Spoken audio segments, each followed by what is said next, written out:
नया गृह विज्ञान पाठ 2 कंकाल तंत्र तथा संधियां। कंकाल तंत्र क्या है? कंकाल तंत्र के बारे में हम आपको बताना चाहेंगे। देखिए, कशेरुकी प्राणियों के शरीर का अवलोकन करने पर या उनका खोज करने पर यह स्पष्ट होता है कि उनके शरीर का आकार एक सुनिश्चित होता है। उनके शरीर में एक विशिष्ट प्रकार की दृढ़ता या मजबूती पाई जाती है और उसमें गतिशीलता भी पाई जाती है। और इसी प्रकार से इन प्राणियों के शरीर के इन विशिष्ट गुणों जो ये प्राणी हैं उनके विशिष्ट गुण, उनके गुणों और गतिविधियों को बनाए रखने के लिए अलग से एक तंत्र या संस्थान होता है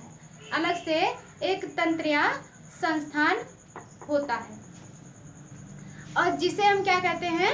अस्थि संस्थान। जिसको हम क्या कहते हैं? अस्थि संस्थान या तो फिर कंकाल तंत्र। और अस्थि संस्थान में अनेक छोटी बड़ी अस्थियां होती हैं। अस्थि संस्थान जो होता है उसमें अनेक प्रकार की छोटी बड़ी अस्थियां होती हैं जो परस्पर व्यवस्थित ढंग से संबंध रहती हैं। ये अस्थियां ही सम्मिलित रूप से शरीर को सुनिश्चित आकार और व्यवस्थित गति प्रदान करते हैं। एक सुनिश्चित आकार देती है हमारे शरीर को और एक व्यवस्थित गति हमको प्रदान करती हैं। और तो ये है आपका कंकाल तंत्र। हमने आपको कंकाल तंत्र के बारे में बताया, ये है आपका कंकाल तंत्र। अब हम आपको बताएंगे अस्थियां क्या हैं। अस्थियों के बारे में हम आपको बताएंगे। अब देखिए, अस्थियां जो होती हैं, अस्थियां उपास्थियां कैसी होती हैं? सजीव। अस्थियां और उपास्थियां सजीव होती हैं, ना कि निर्जीव। अस्थियों का निर्माण भ्रूणावस्था में उपास्थियों के रूप में होता है। जब बच्चा भ्रूणावस्था में होता है तो अस्थियों का जो निर्माण होता है वो उपास्थियों के रूप में ही हो जाता है। और इनमें से अधिकांश अस्थियां जो होती हैं वो विभिन्न खनिजों के मिलने से, जैसे कैल्शियम, मैग्नीशियम, कार्बोनेट, फास्फोरस आदि, इन सभी खनिजों के मिलने से जमा हो जाने पर ये क्या करते हैं? जमा हो जाने के ही कारण ये उपास्थियां जो होती हैं वो अस्थियों के रूप में परिवर्तित हो जाती हैं। और कुछ उपास्थियां जो होती हैं वो उपास्थियों के रूप में ही रह जाती हैं। उपास्थियों से अस्थियों में परिवर्तन की क्रिया को, जो उपास्थियों से अस्थियों में परिवर्तन होता है, उसी परिवर्तन की क्रिया को हम क्या कहते हैं? अस्थि भवन। जो उपास्थियों से, छोटी छोटी उपास्थियों से अस्थियों में जो परिवर्तित होती हैं, इस परिवर्तन को हम क्या कहते हैं? अस्थि भवन। अब देखिए, शरीर में कंकाल तंत्र या अस्थियों की क्या उपयोगिता है, क्या कार्य है? कंकाल तंत्र या अस्थियों की क्या उपयोगिता है, क्या उनके कार्य हैं? तो देखिए, सबसे पहले हम आपको बताएंगे शरीर को आकृति प्रदान करना। जो अस्थियों का कार्य होता है शरीर को आकृति प्रदान करना। कंकाल तंत्र शरीर को आकृति प्रदान करता है। इसकी अस्थियां त्वचा द्वारा ढकी होती हैं, तो इनकी जो अस्थियां होती हैं वो त्वचा के द्वारा ढकी रहती हैं। और अस्थियों के मध्य में मांसपेशियां होती हैं। जो अस्थि और त्वचा होती है उसके बीचों बीच में मांसपेशियां होती हैं। और यदि हमारे शरीर में अस्थियां ना होती तो क्या होता? तो हमारा शरीर मांस का लोथड़ा सा बना होता और शरीर का सद पाना इस पे मुश्किल था। शरीर हमारा सद नहीं पाता और ना ही हमारे शरीर को कोई आकार मिल पाता।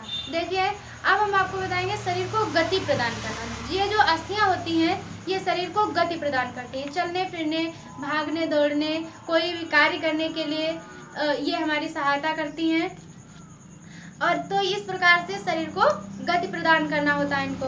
फिर है शरीर के भीतरी कोमल अंगों की सुरक्षा करना। शरीर के जो भीतरी अंग होते हैं, कोमल अंग होते हैं, उनकी अस्थियां जो होती है वो शरीर के कोमल अंगों की सुरक्षा करती हैं। ठीक है, तो कौन कौन से हैं? जैसे जो हृदय है, फेफड़ा है, ये सब हमारे पसलियों के पिंजर में बंद रहते हैं। तो ये अस्थियों की वजह से ही सुरक्षित रहते हैं। हमारी जो खोपड़ी है, खोपड़ी में हुई हैं जो अस्थियों से खोपड़ी में जो अस्थियां होती हैं उसमें मस्तिष्क सुरक्षित रहता है। ठीक है, शरीर को दृढ़ता प्रदान करना। शरीर को मजबूती या दृढ़ता प्रदान करना। मजबूती प्रदान करती हैं अस्थियां ही। तो अस्थियों को ढकने वाला आवरण जो होता है वो अत्यंत कड़ा होता है, मोटा होता है और इसे अस्थि छद्म कहते हैं। क्या कहते हैं? अस्थि छद्म कहते हैं इसको। और अस्थियां जो होती हैं, लंबी अस्थियां कैसी होती हैं, खोखली। जो लंबी अस्थियां होती हैं वो होती हैं खोखली, और इनकी गुहा को ही हम अस्थि गुहा कहते हैं। तथा इनमें एक विशेष गूदे जैसा पदार्थ भरा रहता है।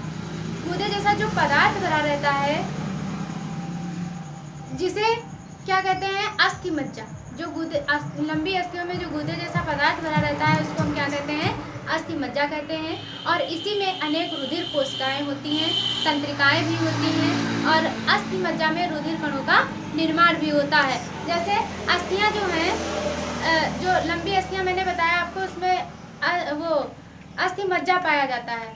तो इस तरीके से होती है अस्थियां। देखिए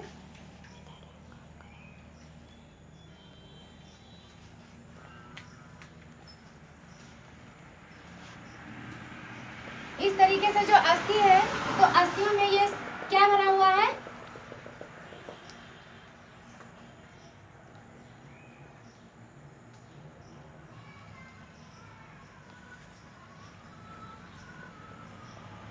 लंबी अस्थि। और जो ये गूदे जैसा पदार्थ भरा हुआ है, दिख रहा होगा आपको, अंदर जो इसके खोखली है, ये अस्थि जो है वो खोखली है, और इसके अंदर जो गूदे जैसा पदार्थ भरा हुआ है इसको हम क्या कहते हैं, अस्थि मज्जा।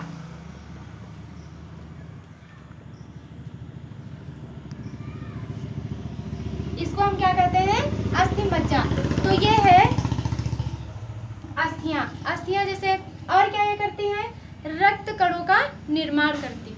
यही अस्थियां ही इसी अस्थि मज्जा में ही रक्त कणों का निर्माण होता है, और पेशियों को जुड़ने का स्थान देती हैं अस्थियां। बाहरी कंकाल के रूप में उपयोगिता करती हैं इनकी, और श्रवण तथा श्वसन क्रिया में, सुनने में और श्वसन क्रिया करने में, सांस लेने में ये सहायता प्रदान करती हैं। कैल्शियम को संचित किए रहती हैं। तो ये हो गई आपकी अस्थियां। ठीक है, अब हम आपको बताएंगे खोपड़ी की विभिन्न अस्थियां। अब हम आपको खोपड़ी के बारे में बताएंगे। देखिए, मानव कपालीय खोपड़ी को हम कितने भागों में बांटेंगे, 2 भागों में बांटेंगे। कौन कौन से, मस्तिष्क कोश और चेहरा। तो सबसे पहले क्या है, मस्तिष्क कोश क्या है। मस्तिष्क कोश क्या है, मस्तिष्क कोश क्या होता है, यह 8 अस्थियों से मिलकर बना होता है। मस्तिष्क कोश जो होता है ये 8 अस्थियों से मिलकर बना होता है। तो हम आपको संक्षेप में बताना चाहेंगे, यह एक डिब्बे के समान है, जिसके अंदर, जैसे कि मैंने अभी आपको पहले बताया कि जो मस्तिष्क होता है वो डिब्बे के समान होता है, जिसमें हमारा मस्तिष्क सुरक्षित रहता है। तो ये एक डिब्बे के समान है और उसी में मस्तिष्क सुरक्षित रहता है। फिर दूसरा, इसमें अस्थि कौन सी होती है, ललाटा अस्थि, पार्श्वास्थियां, पश्चादा अस्थि, शंखा अस्थि, जतूका अस्थि आदि। इस तरीके से इसमें अस्थियां पाई जाती हैं। फिर हम आपको बताएंगे, पहला था क्या था, मस्तिष्क कोश। अब क्या है, चेहरा। ठीक है, हम आपको चेहरे के बारे में बताएंगे। देखिए, चेहरे में कितनी कुल मिलाकर अस्थियां पाई जाती हैं, 14। चेहरे में 14 अस्थियां पाई जाती हैं, जो इस प्रकार से हम बताएंगे। अभी इस प्रकार से समझिए, जैसे क्या होता है, ऊपरी जबड़े की अस्थियां। ऊपरी जबड़ा जो हमारे ऊपर वाले दांत को जोड़े रखते हैं, ऊपरी जबड़ा, निचला जबड़ा जो होता है, नीचे वाला जबड़ा, ये इसमें भी दांत सटीक रहते हैं। हमारे नीचे वाले जबड़े में गालिया कपोला अस्थियां, तालू की अस्थियां, नाक की अस्थियां और स्पंजी अस्थियां, अश्रु अस्थियां, नाक का पर्दा, ये सभी खोपड़ी के अंतर्गत आते हैं।